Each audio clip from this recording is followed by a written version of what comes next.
नमस्कार शेतकरी मित्रांनो, डॉक्टर ॲग्रीवाला यूट्यूब चॅनलमध्ये आपले स्वागत आहे. आजचा व्हिडिओ बनवण्याचा मेन उद्देश म्हणजे द्राक्ष बागेमध्ये येणाऱ्या दोन मेजर समस्या, खोडकीड आणि मिलीबग. तर शेतकरी मित्रांनो नमस्कार. आपण आजच्या विषयामध्ये चर्चा करत असताना द्राक्ष प्लॉटांमध्ये बऱ्याच शेतकऱ्यांची कॉल आली की आपण मिलीबग आणि खोडकीड या दोन्ही गोष्टी आपण कशा रोखू शकतो. मी बऱ्याच याच्यापूर्वी पण बरेचसे व्हिडिओ दिले की आपल्याला कामकाज करत असताना एप्रिल छाटणीचं नियोजन. आता एप्रिल छाटणीमध्ये आज तुमचा जुलै महिना त्या ठिकाणी चालू आहे आणि एप्रिल छाटणीमध्ये कामकाज करत असताना सुरुवातीला आपण खोडवलांडी ज्यावेळेस धुवून घेतले, म्हणजे तुमची खडची कटिंग झाली, त्यावेळेस आपण सांगितलं होतं तुम्हाला 1 मिली 20% क्लोरोपायरिफॉस या प्रमाणात घेऊन आपल्याला खोडवलांडी चिंब धुवून घेणं गरजेचे असतील. आता याच्यानंतर कामकाज करत असताना बरेच शेतकरी आता लोकलच्या प्लॉटांसाठी तुम्ही ड्रिंचिंग करू शकतात. मग त्याच्यामध्ये तुम्ही स्लेअर प्रो एकरी साधारणतः 1 ते 1.5 लिटर पर्यंत तुम्ही ड्रिपच्या माध्यमातून देऊ शकता किंवा आपण ड्रिंचिंग सुद्धा आपण त्या ठिकाणी करू शकतो. त्याचबरोबर जे एक्सपोर्टचे प्लॉट असतील अशा एक्सपोर्टच्या प्लॉटांसाठी आपल्याला ड्रिंचिंग करत असताना नियोजन करणं फार गरजेचं आहे, कारण त्या ठिकाणी तुम्हाला थायमेथॉक्झाम जो आपण देतो ड्रिपच्या माध्यमातून तो आपल्याला त्या ठिकाणी देता येणार नाही. त्याच्यामध्ये तुम्ही ड्रिंचिंग करत असताना तुम्हाला कॉसिमोक्रॉप सायन्सचं मिलीक्रॉस एकरी 1 लिटर लक्षात घ्या. अतिशय महत्वपूर्ण मिलीबगसाठी हा डोस असेल. तो देत असताना आपण काळजी घेणं सुद्धा तितकीच गरजेची आहे. आपल्याला एकरी 1 किलो व्हीबीएम त्याच्यामध्ये घ्यायचंय. लक्षात घ्या, 1 लिटर मिलीक्रॉस ड्रिपच्या माध्यमातून द्यायचंय. त्यासोबत आपल्याला व्हर्टिसिलियम, मेटारायझम, बिवेरिया ज्या आपल्याला पावडर बेसमध्ये असतील किंवा चांगल्या क्वालिटीच्या चांगल्या कंपनीच्या आपण त्या ठिकाणी घेऊ शकतो. याचं कॉम्बिनेशन त्यासोबत आपल्याला गुळ 2 किलो हे आपल्याला 1 ते 2 दिवस भिजत ठेवून आपण ड्रिपच्या माध्यमातून जर सोडलं तर आपल्याला मिलीबगला चांगलं कव्हरेज त्या ठिकाणी मिळून येईल.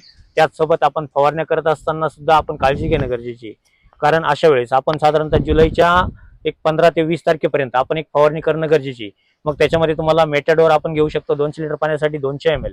लक्षात घ्या, खोडवलांडी धुण्यासाठी आपण एक्सपोर्टच्या प्लॉटांसाठी आपण त्याचं नियोजन करू शकतो. मेटाडोर आपल्याला घ्यायचं आहे 200 लिटर पाण्यासाठी 200 ml, त्यासोबत मिलीक्रॉस 200 लिटर पाण्यासाठी 200 मिली. अशा पद्धतीने घेऊन आपण चिंब खोडवलांडी जर धुवून घेतले तर आपल्याला मिलीबगसाठी चांगले रिझल्ट त्या ठिकाणी दिसून येतील. त्याचबरोबर ज्यावेळेस आपल्याकडे सततचा पाऊस असेल, ढगाळ वातावरण असेल, अशा वेळेस आपण बॅक्टेरियांचा वापर करणं सुद्धा गरजेचं आहे. बरेच शेतकरी विचार करतात की बॅक्टेरियांचे रिपोर्ट आपल्याकडे कशा पद्धतीने येतात, परंतु लक्षात घ्या, ज्यावेळेस आपल्याकडे क्लायमेट क्लाउडी असेल, ज्यावेळेस आपल्याकडे आर्द्रता चांगल्या पद्धतीची असेल, अशा वेळेस आपण बॅक्टेरियांची फवारणी करणं गरजेची. मग त्याच्यामध्ये तुमचं व्हर्टिसिलियम असेल, मेटारायझम असेल, बिवेरिया असतील, याची आपण व्यवस्थित चिंब फवारणी जर केली तर आपल्याला मिलीबगला चांगला आळा त्या ठिकाणी बसू शकतो. हेच करत असताना आपण लोकलच्या प्लॉटांसाठी मी सांगितलं तुम्हाला की धनकीर्ती कंपनीचं डिकॅडिस आपण एकरी 500 ग्रॅम ड्रिपच्या माध्यमातून द्यायचंय. त्यासोबत आपल्याला एक्सपर्ट ड्रिप एकरी 1 लिटर या प्रमाणात आपल्याला ड्रिपच्या माध्यमातून द्यायचंय. ड्रिंचिंग करत असताना किंवा देत असताना आपल्याला त्यासोबत युरिया 500 ग्रॅम पासून ते 1 किलो पर्यंत 1 एकरसाठी आपल्याला घ्यायचं आहे, जेणेकरून आपला अपटेक फास्ट होऊन त्याचे रिझल्ट आपल्याला चांगल्या पद्धतीचे दिसून येतील. आता हे झालं आपण ड्रिंचिंगच्या माध्यमातून किंवा याच्या माध्यमातून. हेच करत असताना आपल्याला बऱ्याचदा खोडकिडाचा सुद्धा प्रादुर्भाव जाणवतो. आता खोडकीड तुम्हाला पहिल्या वर्षाच्या आणि दुसऱ्या वर्षाच्या प्लॉटांमध्ये जास्त प्रमाणात त्या ठिकाणी दिसून येते. आता ही खोडकीड आपण ज्यावेळेस तयार होते त्यावेळेसच आपण त्याची जे नियोजन आहे आपण ते करणं गरजेचं आहे. मी तुम्हाला मागच्या वर्षीच्या असेल, त्याच्या मागच्या वर्षीच्या असेल, व्हिडिओमध्ये सुद्धा मी तुम्हाला सांगितलं होतं की आपण त्या ठिकाणी सोलर ट्रॅप असेल, लाईट ट्रॅप असेल, याचा वापर जर केला तर आपल्याला चांगले रिझल्ट त्या ठिकाणी दिसून येतील. तुमचा मे महिन्यामध्ये लक्षात घ्या, ती वेळ आता निघून गेली, परंतु आपण एप्रिल, मे आणि जून महिन्यामध्ये जर आपण सोलर ट्रॅपचा असेल किंवा लाईट ट्रॅपचा जर व्यवस्थित वापर केला तर जे आपण खोडकिडाचे पतंगे म्हणतो त्याच्या त्या ठिकाणी नायनाट होतो आणि नक्कीच आपल्याला खोडकिडाला चांगला आळा त्या ठिकाणी बसतो. हे नियोजन प्रत्येक शेतकऱ्यांना करणं गरजेचं आहे, कारण याच्यासाठी तुम्हाला एकात्मिक कीड व्यवस्थापन करणं गरजेचं आहे. हे आपण करतोय, आपल्या शेजारच्या प्लॉटवाल्यांनी सुद्धा करणं गरजेचं आहे, सर्वांनी करणं त्या ठिकाणी गरजेचं आहे. आता हेच करत असताना लक्षात घ्या की आपण ज्या प्लॉटमध्ये उभे आहोत आपण त्या शेतकऱ्यांशी सुद्धा चर्चा करूया, कारण सुरुवातीचा पहिल्या वर्षाचा प्लॉट आहे. आज झाडावरती 20-30 काडी प्रत्येक ठिकाणी कंपल्सरी, काही ठिकाणी 40 सुद्धा काडी त्या ठिकाणी तयार झालेली. आज खोडाची साईज जर बघितली तर अतिशय सुंदर झालेली. प्रत्येक स्प्रे असेल, प्रत्येक फवारणी नियोजन, ड्रिपचं ऍप्लिकेशन प्रत्येक शेड्यूलनुसार त्यांनी केलेलं आहे. आणि आज जर बघितलं तर अतिशय सुंदर पद्धतीचा फर्स्ट इयरचा प्लॉट त्या ठिकाणी तयार झालेला आहे. आता ही सर्व चर्चा, ही सर्व माहिती तुमच्यापर्यंत पोहोचली, परंतु दादा एकदा तुमचं नाव, गाव आणि मोबाईल नंबर सांगायचं. नाव माणिक रामचंद्र पवार, वडगाव, गाव वडगाव, तालुका जालना, जिल्हा जालना. आमचा पहिल्याच वर्षांचा बाग आहे, तर आम्ही डॉक्टर ॲग्रीवालाकडून शेड्यूल घेतो. बाग चांगला वाटतोय. सरांनी दिलेला शेड्यूल नियमितपणे पूर्ण करतो.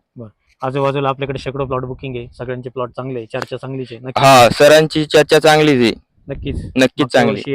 गेल्या 4-5 वर्षापासून इथले शेतकरी आपला अनुभव घेत आहे. येस, बरोबर. हा. एकदा मोबाईल नंबर पण सांगा. Mobile number 87 67 24 29 86. आता लक्षात घ्या, मी जे तुम्हाला सांगितलं की आपल्याला कामकाज करताना जे मिलीबग असेल, खोडकीड असेल, याच्यासाठीच्या उपाययोजना, त्यानंतर ज्या ठिकाणी खोडकीड असेल अशा ठिकाणी आपण नक्कीच ते खोडकीड काढून घेणं गरजेचं आहे. किंवा आपण त्या खोडकिडासाठी सुद्धा मी जे तुम्हाला सांगितलं की डिकॅडीची ड्रिंचिंग आपल्यासाठी महत्त्वपूर्ण असेल. त्याने तुम्हाला नक्कीच आपल्याला खोडकीड असेल, त्याचबरोबर मिलीबग असेल, याला 100% आळा त्या ठिकाणी बसणार आहे. हे कामकाज प्रत्येक शेतकऱ्यांनी करणं गरजेचं आहे. आता हेच करत असताना याच्यानंतरचा तुमच्यासाठी येत्या 1 ते 2 दिवसामध्ये मी नक्की व्हिडिओ देईल की आपण शेवटच्या टप्प्यामध्ये पाणी नियोजन कसं केलं पाहिजे. कारण या वर्षीच्या छाटण्या बऱ्याच शेतकऱ्यांनी, पाऊस मागच्या वर्षी लवकर झाला त्या दृष्टीने यावर्षी सुद्धा बऱ्याच कटिंग अर्लीमध्ये केल्या.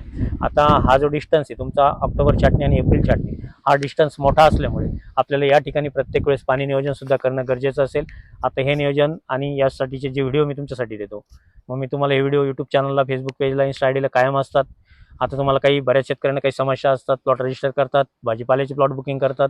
त्याच्यासाठी तुम्हाला ऑफिसचे क्रमांक सांगतो. ऑफिसचे क्रमांक आहेत 98 34 25 22 14, 91 68 000, 501 502 503 504 509 या कुठल्याही क्रमांकावरती संपर्क करून आपण आपले प्लॉट रजिस्टर करू शकता.